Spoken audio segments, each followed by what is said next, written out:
how do you think managers and leaders should be looking to maximise potential of people right now? Like, what's the things you've seen that have stood out?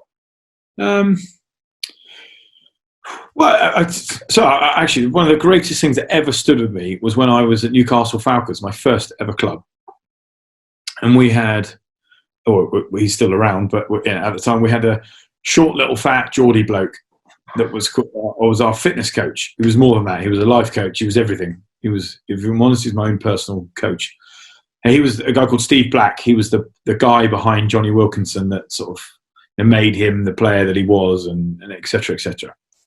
And I never forget, he came to me, and it was probably one of the greatest bit of management speak or coaching advice that he'd ever given me. And it was so simple. A lot of this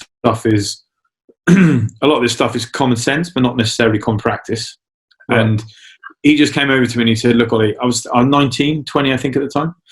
And he said, look, maximise your strengths and just manage your weaknesses." And I was like, "What are you on about, Blackie?" Of course. He's like, "Look, you're going to come across loads of coaches, loads of managers in your time on the rugby field and away that are going to come up to you and they're going to literally tell you everything that you're bad at.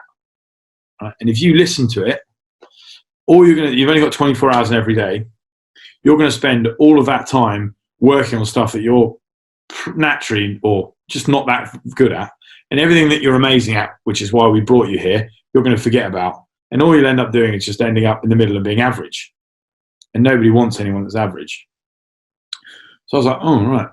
So it stuck with me all the way through, just understanding and guess what I'm really good at and what I'm not so good at. And then just working all the time on making sure that my strengths are like super sharp, super honed, and my weaknesses are not something that's going to, cause the team to trip up or lose or anything like that. And that is possibly one of the best bits of advice I've ever had. Luckily, I got it early doors.